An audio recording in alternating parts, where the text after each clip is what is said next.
Amigos telespectadores da TV Verde, eu sou Josiane Alciati e estou iniciando hoje o nosso primeiro programa. É com grande amor e grande carinho que eu estou aqui na TV Verde e aí entrando na sua casa, né?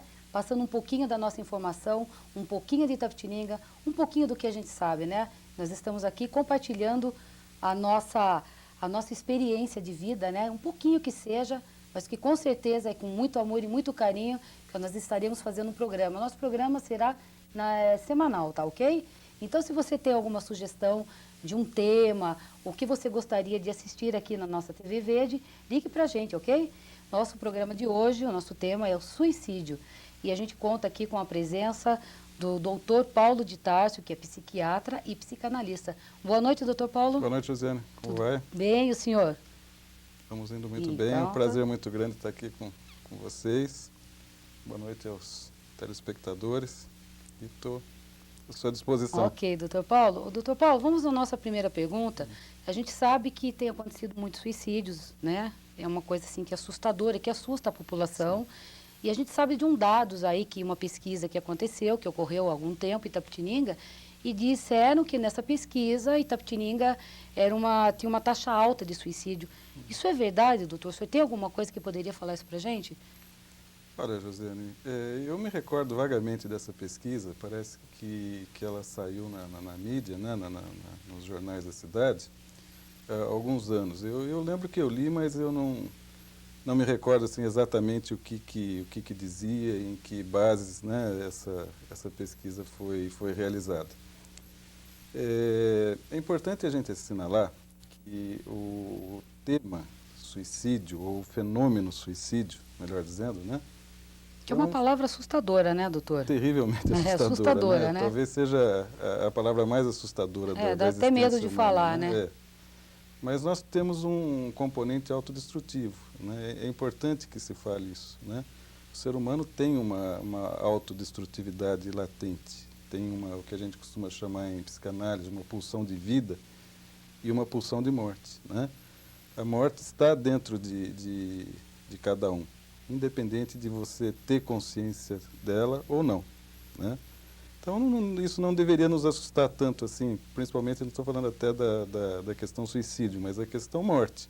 A morte é inevitável para todos nós, a gente poderia aprender a lidar com ela de um jeitinho mais, menos assustador. Menos assustador, né? Voltando à sua questão, né, dessa se pesquisa, Itapetininga teria assim, algo a mais do que outras cidades. Eu creio que não, porque como o fenômeno suicídio é complexo, obviamente que a sua pesquisa, o seu estudo também é complexo e composto de infindáveis variáveis, né? Eu tenho um amigo que diz assim que as variáveis do suicídio ou do estudo do suicídio são variáveis assim extremamente rebeldes. Agora, quando você vai avaliar uma pesquisa sobre suicídio, você precisa ver o que foi levado em conta. É verdade. Normalmente, as pesquisas sobre isso, elas devem ter muitas falhas. Porque você veja, o banco de dados que você tem para pesquisar, e quando a gente fala nisso, a gente pensa em termos de Brasil. E no mundo também não é muito diferente, né? Normalmente você não vai encontrar os dados que você quer para poder realizar aquela pesquisa, né? Sempre tem alguém que esqueceu de anotar alguma coisa. O banco de dados não é lá muito confiável. Certo. Eu vou contar para você uma experiência, por exemplo, do professor Roosevelt Cassorla, de Campinas. Ele é professor lá da Unicamp e professor da PUC. Ele é psiquiatra, ele é psicanalista também. Então, há pouco tempo, uns 8, 9 anos, mas eu acho que em termos de pesquisa, nesse sentido, aqui no Brasil, a gente pode considerar que 8, 9 anos é um tempo pequeno, né? Ele fez uma pesquisa sobre a estatística do suicídio, né? Mas ele fez assim no corpo a corpo. Ele não se baseou nas informações que os hospitais davam ou que os postos policiais davam. Ele foi atrás disso, ele fazia plantões lá nos hospitais, fazia plantões nas delegacias de polícia, ele ia conversar com as famílias que né, o parente havia se matado. E ele chegou assim a um índice extremamente, uma taxa extremamente assustadora do suicídio.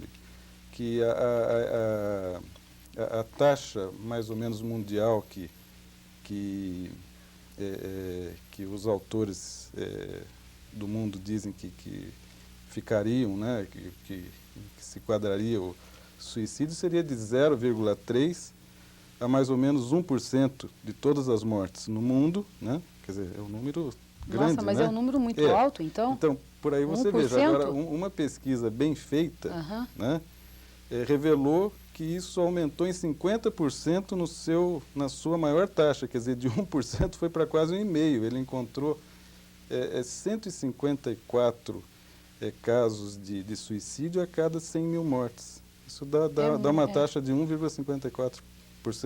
Né? Então, são dados que têm que ser muito bem avaliados, tem que ver que variáveis foram consideradas. Elas são muitas e nunca dá para... Agora, doutor, eu gostaria que o senhor falasse assim para a gente o que leva realmente uma pessoa a cometer suicídio. Bom, Josiane, existem vários vértices que a gente poderia abordar essa questão. Se eu usar o vértice psiquiátrico para te responder isso, eu poderia dizer assim, olha, as doenças psiquiátricas, a depressão entre elas, as psicoses, o alcoolismo, drogas, né? Fatores sociais, né? De abandono, de desemprego, de falência, né? Um conjunto. De dificuldades que um ser humano enfrenta. Né? É óbvio que a depressão é uma causa, né, de suicídio, acho que representa 70%, se não me engano, das causas de suicídio. Uma pessoa deprimida, né, tem uma chance muito grande, se não tratada, de vir a cometer esse ato. Agora, assim, de um outro ângulo que eu prefiro mais observar essas coisas, seria um ângulo assim, mais psicanalítico do que psiquiátrico, seria a gente fazer uma pergunta. Doutor, vamos chamar um pequeno intervalo e a gente volta depois, eu só volto a responder essa pergunta, né? O que leva uma pessoa a cometer suicídio, tá? Nós voltamos já, aguardem.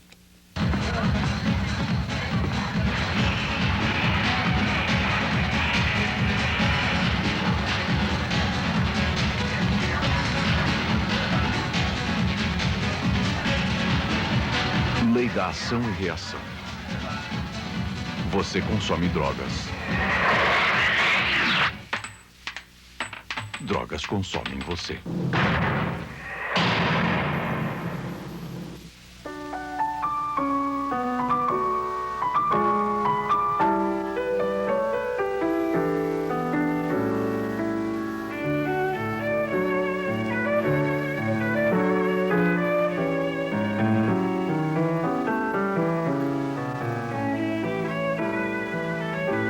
Coloque um grupo de teatro na sua vida, que ele te colocará no mundo.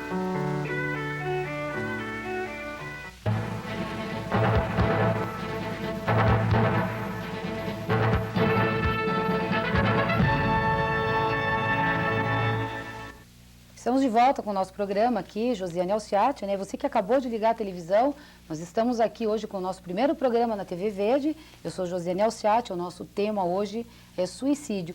E a gente traz aqui o Dr. Paulo de Tarso, que é psiquiatra e psicanalista, e a gente ficou com a pergunta aqui, o seguinte, o que leva uma pessoa a cometer suicídio? Doutor, o que leva uma pessoa a cometer suicídio? Eu acho que tem tantos telespectadores que gostariam de saber essa resposta, porque é uma coisa que a gente fica questionando. Eu também né, gostaria de ter E assustadora, é uma coisa assustadora, né, doutor? Eu também gostaria de ter essa resposta assim, dessa maneira tão clara e tão objetiva, mas eu acho que o assunto é muito mais profundo do que isso. Porque, sabe, doutor, a gente não sabe se o suicida é uma pessoa que apresenta sintomas que é um suicida ou não apresenta. De repente, a gente assusta, nossa, fulano cometeu um ato de suicídio. A gente mesmo fala, mas não apresentava nenhuma características de suicida. Isso. Então, fala pra gente um pouquinho isso. O que leva essa pessoa? Antes do intervalo, eu estava colocando, né, que as causas aparentes são muitas. É o que normalmente a mídia cita, né? Se suicidou porque foi abandonado pela namorada, porque foi à falência.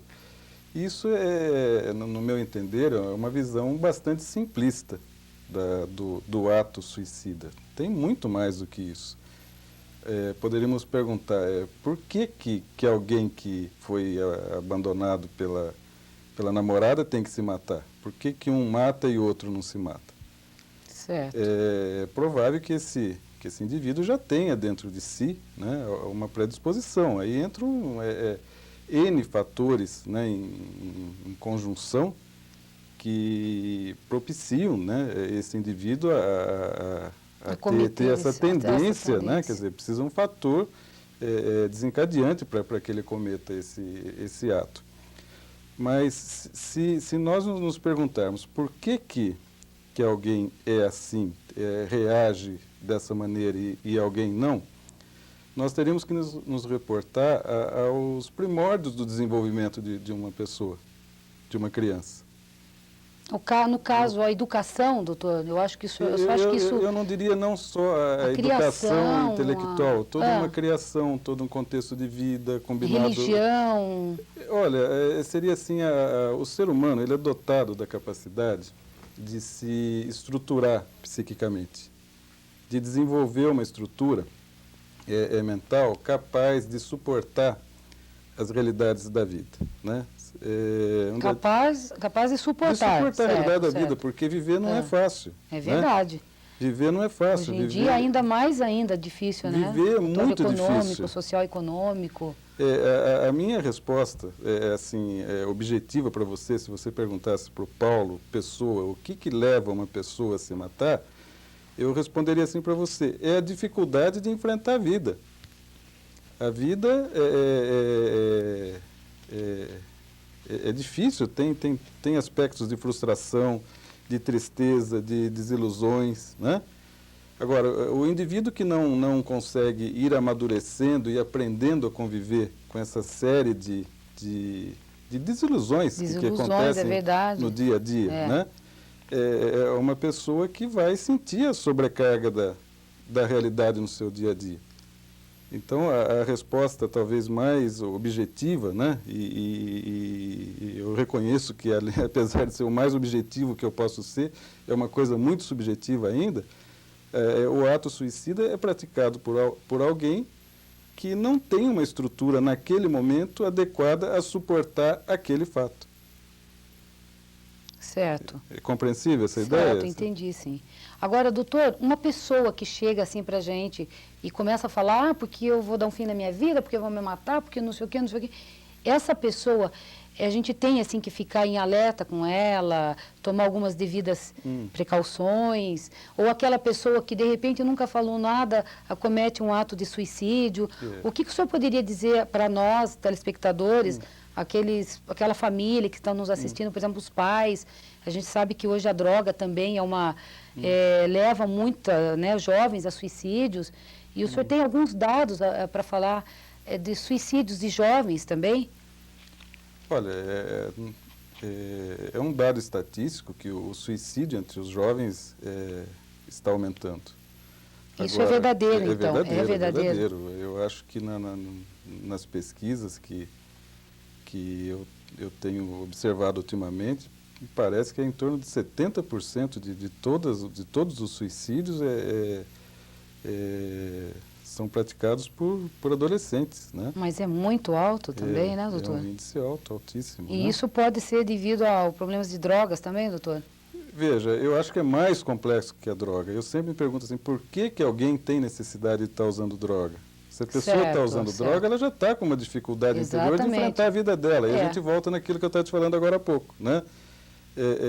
Se a pessoa não tem uma estrutura psíquica para enfrentar a vida, o que vai acontecer? Ou ela vai deprimir, ou vai ter que usar droga, ou vai ter Quer dizer, que usar a droga álcool. já é uma fuga e é um O suicídio álcool, a lento, droga, né? É um suicídio lento, né, doutor? Todos esses fatores que são tidos como fatores que promovem o suicídio, no meu entender, já são indicativos que essa pessoa já está com uma estrutura frágil para enfrentar a dificuldade da sua vida. Já perdeu o amor pela vida. Não é que perdeu o amor, a vida está muito pesada para ela. Não está suportando Ela não suporta o peso da realidade.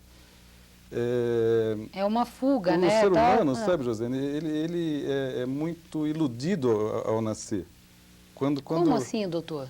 Olha, vamos lembrar, é só você se lembrar da sua infância que você vai ver a quantidade de ilusão que os pais oferecem aos filhos. Por exemplo, e o filho precisa dessa ilusão até para sobreviver, que a realidade pesa muito. Papai Noel, Coelhinho da Páscoa, Mundinho Encantado, né? O que mais?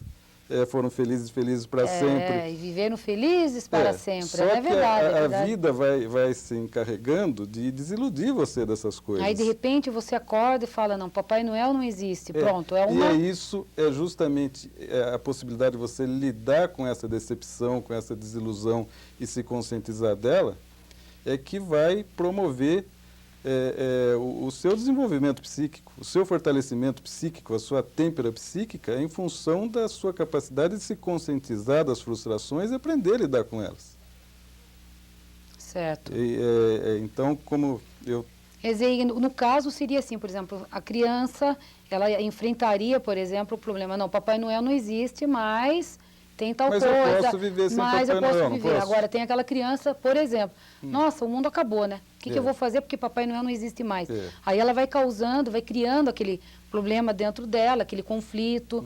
Isso seria, logicamente, um princípio de alguma coisa, não é verdade? Aí virão outros problemas que ela talvez não saiba resolver e tratar com esse problema. Eu me lembrei seria uma desilusão após a outra que vai acumulando. Eu me lembrei agora de uma... Mas, doutor, isso então, dá licença um pouquinho só, para encaixar na mesma pergunta, isso então seria uma forma de rever a educação também? Dos pais reverem uma forma diferente de educar seus filhos? O senhor acha que a superproteção, aqueles pais que criam seus filhos numa redoma de vidro, por exemplo, o senhor acha que isso daí não estaria errado? Não. Fazer com que o filho enfrente mais a realidade? Eu acho, sabe, Eugênia, a palavra certo ou errado, né? São duas palavras assim muito fortes, né? É difícil falar isso está errado, isso está certo. As coisas, tudo na vida é muito relativo e você precisa sempre verificar antes em que contexto isso está inserido, antes de dizer se está certo ou se está errado. Certo. Né? Você está falando da educação. Não é tanto um problema de educação intelectual, né?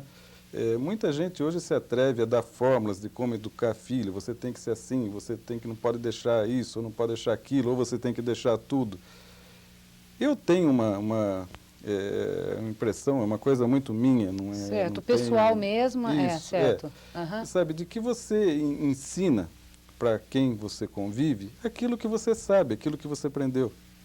Você não tem jeito de ensinar mais do que você sabe. Então não adianta manual de como criar filho, manual de como... Certo. Não tem uma cartilha, né? Não tem cartilha. A gente aprende, às vezes, com o filho a como lidar com eles. É verdade. Uma vez eu tive uma senhora no meu consultório que ela levou o filho com alguns problemas e ela me dizia assim, falou, olha, esse daqui saiu problemático desse jeito, está me dando um trabalho, está fumando maconha, está chegando tarde, não sei o quê, em casa, né? E eu criei igualzinho os outros 5. E falei, olha, minha senhora, eu acho que a gente vai ter que conversar primeiro com a senhora, porque como a gente vai tratar 5 filhos ou 6 filhos, um diferente do outro, do mesmo jeito, tem que ter a flexibilidade de lidar com a estrutura de personalidade de cada um. Quer dizer, então essa senhora oferecia para os filhos o que ela tinha de melhor.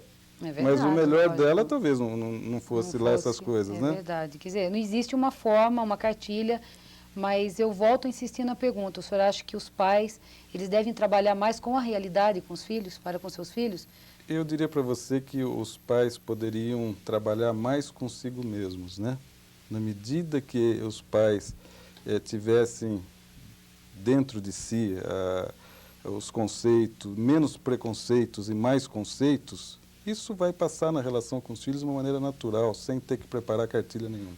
Ok, nós vamos a um pequeno intervalo, voltamos já já com o Dr. Paulo de Tarso, psiquiatra e psicanalista. E aí a gente está com uma pergunta aí, né? O que leva uma pessoa a cometer suicídio, ok? Voltamos já já. So many reasons, so many plays. People must carry on every day. I wonder if you're good enough. There always a meaning to live and to Esses tipos de câncer ainda matam. Todos os outros já podem ter cura. Bom, seu Alfredo, Ana Elisa, queria aproveitar o momento para pedir em casamento a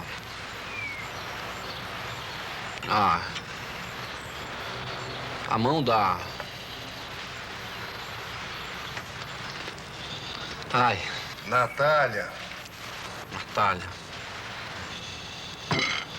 A maconha mata de vergonha.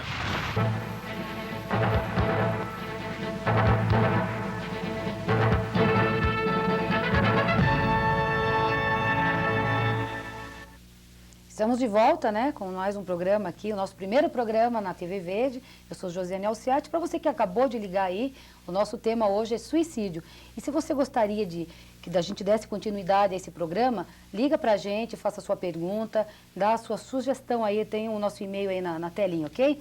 Eu estava conversando com o doutor Paulo, antes do intervalo, ele estava falando a respeito da educação, né, doutor?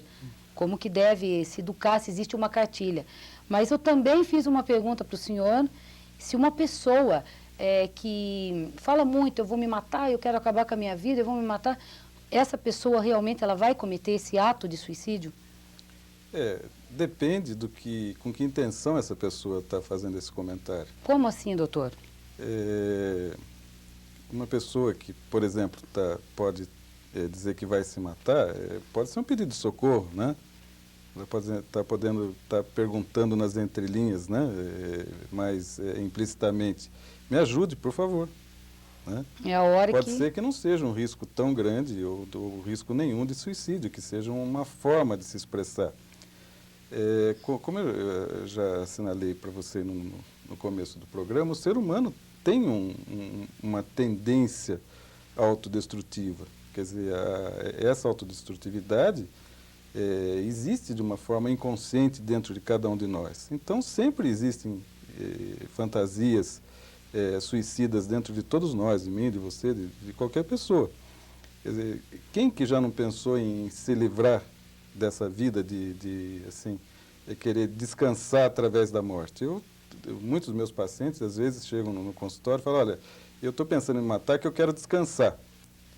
Eu, às vezes, quando vejo que é uma coisa sem muito risco, eu até brinco um pouquinho com isso. Eu falo assim, olha, mas descansar não é coisa para morto, né? É verdade. Morto não descansa. A única pessoa que pode descansar é quem está cansado. É o vivo. E para você estar cansado, você tem primeiro que estar vivo. É verdade, é uma boa colocação, é verdade. E essas fantasias de morte, de suicídio, elas existem, permeiam a mente de todos nós.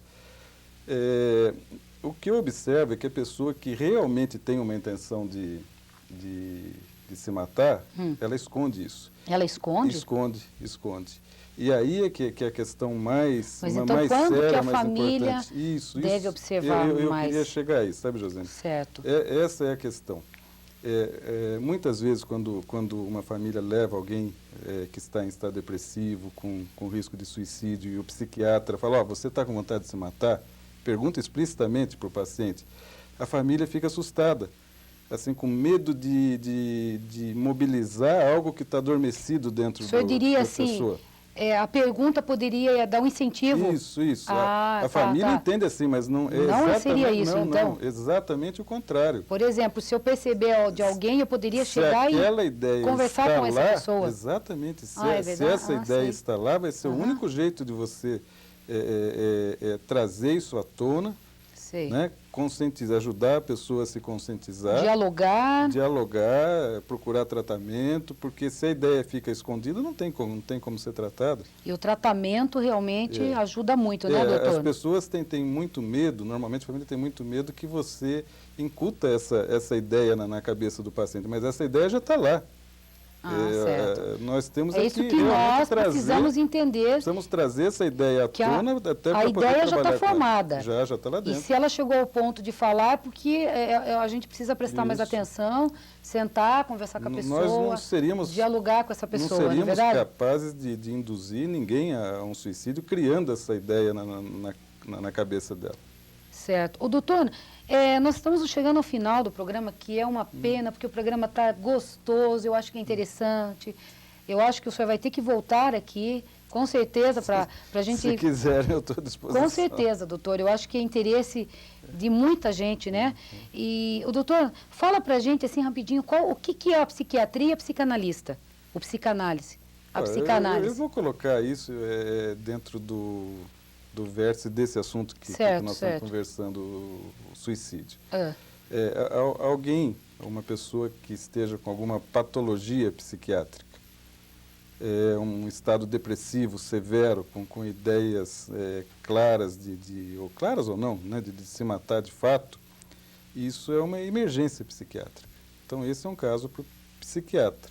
Certo. Que vai tratar existem medicações hoje em dia que são muito efetivas, né? Em prazos relativamente curtos, essas medicações é como se tirassem do paciente todas essas ideações suicidas, volta o colorido da vida, volta à disposição, volta a dormir, volta a se alimentar. Ajuda tem, né, doutor? Então ajuda tem mesmo, né? Existe. E o tratamento psiquiátrico medicamentoso nesse estado emergencial é fundamental. Eu acho que isso é muito importante a gente deixar aqui os nossos telespectadores, né? Que existe ajuda, né, do doutor, da pessoa. Agora, tem a questão da psicanálise. Psicanálise. A psicanálise não é bem um tratamento. A psicanálise seria uma ajuda ao indivíduo no sentido de proporcionar, de ajudá-lo a ele se conhecer melhor e abrir um espaço para o seu desenvolvimento psíquico. A pessoa que consegue se desenvolver psiquicamente, se conhecendo melhor, os seus aspectos inconscientes, todos os seus conflitos, provavelmente vai ter menos chance de se deprimir ou de desenvolver algo assim, no sentido psiquiátrico. A psicanálise seria um trabalho a longo prazo. A longo prazo, né? Trabalho de desenvolvimento emocional. Certo. Não serve para tratar um caso de depressão aguda. Isso é bom a gente deixar, então, aí aos nossos telespectadores que existe tratamento, né, que a gente tem que procurar o médico, né, doutor? Conversar, ter mais diálogo, né, doutor? Eu acho que tudo isso vai ajudar com que uma pessoa saia dessa crise, né, que ela está vivendo, né? Isso. Olha, doutor, as pessoas que gostariam, né, de conversar com o senhor, ou mandar e-mail para o senhor, fazer algumas perguntas, o senhor tem algum telefone de contato, doutor? Eu posso dar meu e-mail. Pois não, né? Pode sim. PTCF, P de Paulo, T de Tarso, C de Cardoso, F de Filho, @terra.com.br. Doutor, nós só estamos chegando ao final do programa, é uma pena, eu tenho certeza que nós vamos ter que voltar a falar novamente sobre isso, né, porque tem tantas coisas ainda para ser abordada, mas eu acho que já deu para fazer um bom apanhado aqui, né? Então, olha, doutor, eu gostaria de agradecer a presença do senhor. Eu é que agradeço. Né? Eu tenho certeza que o senhor contribuiu muito, né, com todos nós aqui, os nossos telespectadores, e espero rever novamente aqui no programa. Eu gostaria muito também. Muito obrigada, viu, doutor? Obrigado a você. E a todos aqui, né, aí de casa, uma boa noite a todos, fique com Deus. Estaremos de volta na próxima semana, se Deus quiser. Eu gostaria muito de mandar um grande abraço a todos os alunos do Ernesta, né, da Escola Ernesta, aos professores que eu tenho certeza que estarão assistindo, né, que estão nos assistindo. Então, um grande abraço. E se você quer fazer a sua pergunta, ligue para nós no 273-3661. E o nosso e-mail está aí, tá ok? Faça a sua pergunta e dê uma sugestão do nosso programa, do nosso tema. Uma boa noite a todos e fique com Deus. Um bom final de semana, ok? Um beijão, tchau.